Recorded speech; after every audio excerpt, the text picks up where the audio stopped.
Imagine yourself standing in the heart of ancient Rome. The streets buzz with excitement as a victorious general parades through, crowned in laurels, revered almost as a living god.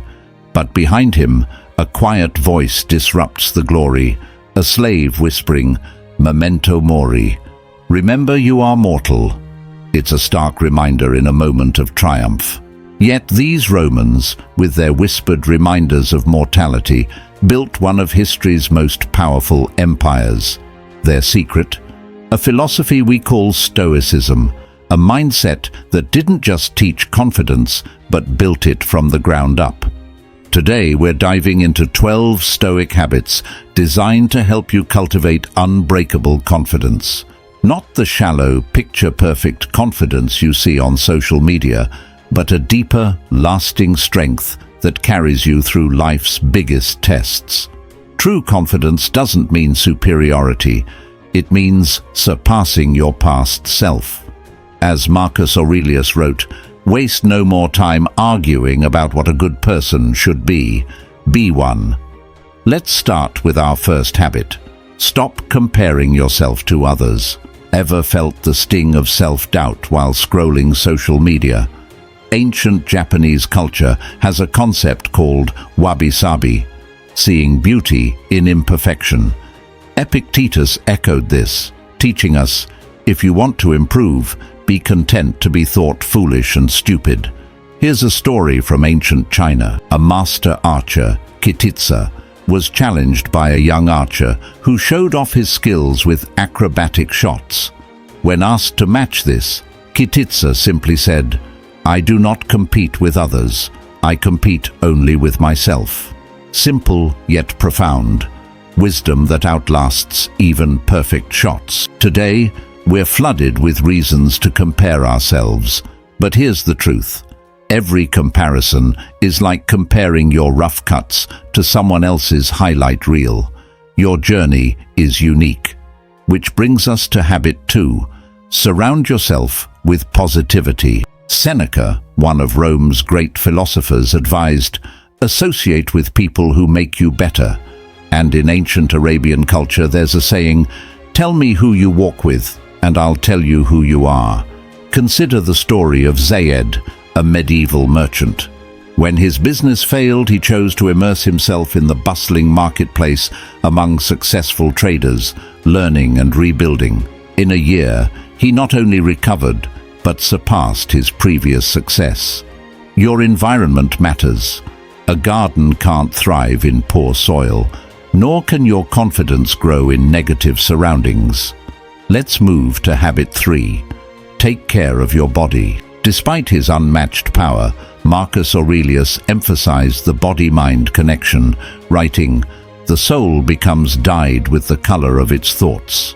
The Spartans knew this too, training not for perfect physiques, but for unbreakable strength. A Zen story tells of a monk who found enlightenment not through meditation, but by tending the temple garden for a year, transforming both body and mind.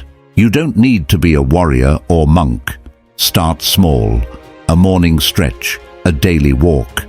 Caring for your body signals to your subconscious that you're worth it. Moving on to habit 4. Be kind to yourself. Confidence is a journey, not a sprint. Stoicism isn't about being cold or detached. It's realistic. There's a Middle Eastern tale about two wolves, one of self-doubt, the other of growth. A child asks, "Which wolf wins?" The elder replies, "The one you feed." Confidence is a garden. It doesn't bloom from scolding, but from nurturing. When mistakes happen, and they will, treat yourself like a friend. Would you call a friend worthless after a misstep? Kindness isn't weakness, it's wisdom. Pause and consider. Have you been your own worst critic today? Our 5th habit naturally follows. Practice positive self-talk. Marcus Aurelius wrote, "Very little is needed to make a happy life. It is all within yourself, in your way of thinking." This isn't just philosophy, it's a key to confidence. In ancient Egypt, a scribe named Amenemhat would start each day affirming his skills. My hands are skilled, my mind is sharp, my work serves the ages. This wasn't vanity, it was self-programming. Think of your mind as a garden. Every thought is a seed. Before any challenge, samurai would remind themselves of their strength and wisdom through affirmations. Try this. Each time you see yourself in the mirror, pause for a compliment about your character, not your appearance. Medicines often taste strange, but they work. Our sixth habit, face your fears. Seneca reminds us, we suffer more often in imagination than in reality. Like the ancient Persian story of the merchant who fled Baghdad only to meet his fate, we often create our own traps. Facing fears builds resilience, not fearlessness. Consider Zheng Tian, a Han Dynasty diplomat who returned to dangerous lands after captivity because he understood confidence isn't the absence of fear, it's resilience. The Stoics visualize their fears to strengthen themselves against them. Start small. Afraid of public speaking? Voice an opinion in a small group.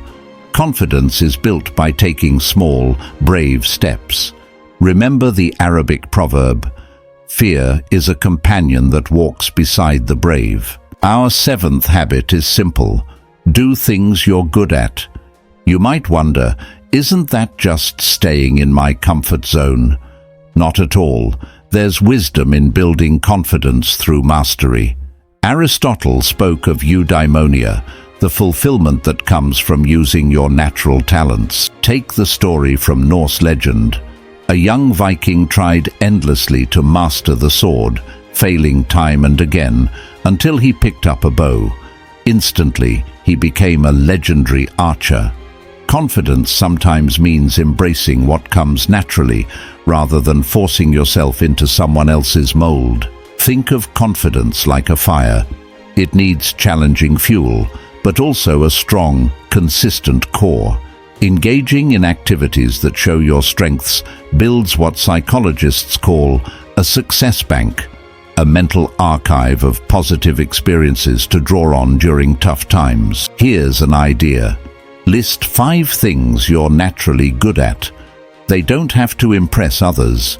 Maybe you're great at listening, organizing, or finding solutions.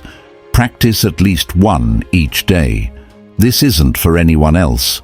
It's to remind yourself of your capabilities. Epictetus said, "First say to yourself what you would be, then do what you have to do." By building on your strengths, you create a solid foundation, like the stones in an ancient temple, steadily laid to form something unshakable. Let's move to our 8th habit, accept criticism gracefully. An artist in ancient Persia presented his work to a master calligrapher who dismissed it as poor. Rather than breaking down, the artist asked, "How can I improve?" He became Mir Emad, a master in his own right, and his art now graces the world's finest museums. Epictetus taught that wisdom begins when criticism no longer disturbs you. It's not the words of others that hold power, but how you respond. Like Tai Chi, which redirects energy instead of blocking it, criticism can become fuel for growth. In Japan, a tea master named Seno Rikyu critiqued a samurai's tea ceremony. Offended, the samurai challenged him to a duel. Rikyu performed one last flawless tea ceremony, and the samurai, moved by the artistry, withdrew his challenge. When criticized, pause, breathe, and ask, "Is there something here I can learn?" Let's talk about our 9th habit, set realistic goals. The Stoics understood that confidence thrives on achievable progress. Marcus Aurelius wrote, "Progress is not achieved by luck or accident, but by working on yourself daily." In ancient Mali, a griot named Jabari wanted to memorize every story of his people. His teacher advised, "Start with a cup of water, not the ocean." Jabari learned one story each morning, and 10 years later became a celebrated storyteller. His confidence wasn't in his grand goal, but in his consistent, realistic steps. Think of confidence like a pyramid. The Egyptians didn't start with the top, they built it one block at a time. Try the 1-degree shift, improve by a tiny amount each day. Want to speak publicly? Start by speaking up in a small group.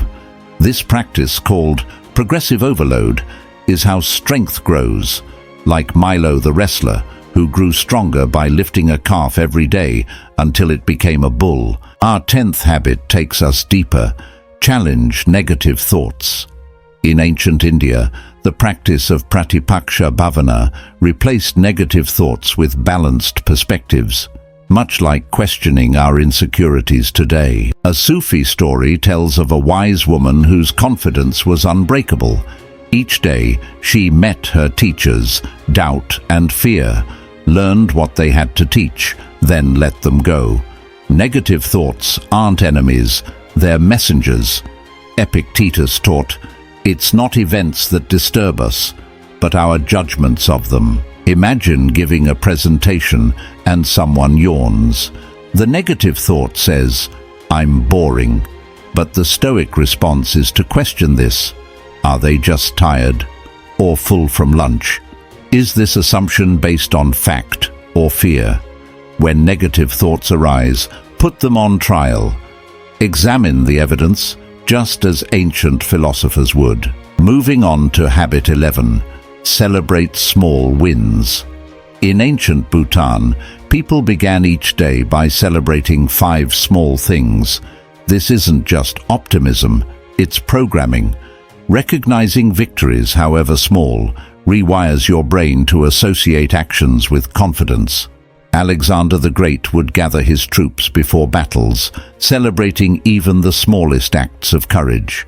The cook who lifted spirits with a meal, the scout who found a path. Confidence is built on daily acts, not occasional glory. The Japanese concept of Kaizen teaches that big transformations come from small, consistent wins. Here's a technique called the Victory Journal. Each night, write down 3 wins, however minor. Over time, you'll have a record of progress, evidence of your own resilience. Remember, the mighty oak doesn't grow overnight.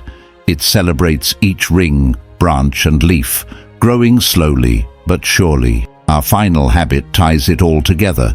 Focus on continuous growth, not perfection. The Japanese concept of wabi-sabi celebrates beauty in imperfection. A master potter, Tanaka, once created a bowl with a small flaw. Rather than discarding it, he filled the flaw with gold, creating something more valuable than perfection. Here's a story from Tibet. A young monk complained his mind wasn't perfectly still. His master poured tea until it overflowed. You're so full of expectations about perfection, there's no room for growth. Confidence isn't about flawless achievement, it's about steady, meaningful progress. Marcus Aurelius wrote, "Does the sun concern itself with the opinions of shadows?" This wasn't arrogance, but freedom from perfectionism. The sun simply shines, following its purpose. The ancient Egyptians had a similar view, ma'at, the principle of balance. Confidence comes not from perfection, but from adapting and growing daily. Think of confidence like a river. It doesn't strive to be flawless. It flows, adapting to every bend and obstacle. Here's a technique called the growth spiral. Focus on improving one small aspect of yourself by just 1% each day. Like the ancient Greek spirals on temple columns, each small improvement adds strength and beauty. Now, let's bring it all together, the way of unshakable confidence. Remember the Roman general reminded of his mortality. The slave's words didn't diminish his confidence, but grounded it in something deeper. Each of these 12 habits is a pillar, supporting and reinforcing the others. When you stop comparing yourself to others, you open space to surround yourself with positivity. Caring for your body energizes you to face fears. Celebrating small wins builds the resilience needed to accept criticism with grace. When you stop comparing yourself to others, you open space to surround yourself with positivity. Caring for your body energizes you to face fears. Celebrating small wins builds the resilience needed to accept criticism with grace. As Epictetus said, "No great thing is created suddenly." This journey isn't a destination, it's a practice. Here's a roadmap. In week 1, become aware of your comparison triggers and self-talk. In week 2, take small actions, 10 minutes of exercise, a single positive affirmation, one small fear faced. In week 3, expand, celebrate 3 wins, challenge 1 negative thought, set 1 realistic goal. And in week 4, integrate the habits so they flow together, strengthening one another. Seneca said, "Luck is what happens when preparation meets opportunity." Each habit is preparation, fortifying your inner confidence. Pause and imagine who you could become with these habits. Picture the quiet confidence you'd carry, not loud, not boastful, but deeply rooted, as the Stoics taught. Confidence isn't about never falling, but rising each time, with humility and grace. It's not about knowing every answer, but being at ease with questions. It's not perfection, but persistence. You don't have to start with all 12 habits, just one that resonates with you. Like the Chinese bamboo tree, which seems to grow slowly for years before soaring. Your confidence will grow steadily, then quickly. Marcus Aurelius wrote, "The universe is change. Our life is what our thoughts make it." Through these 12 Stoic habits, you can reshape your thoughts and, in doing so, reshape your experience of life. Thank you for joining this exploration of ancient wisdom in modern times. If these insights spoke to you, share them with someone who might need them. And remember, it's not enough to learn these habits. Implement them. Begin today, and let your future self thank you for the journey you start now.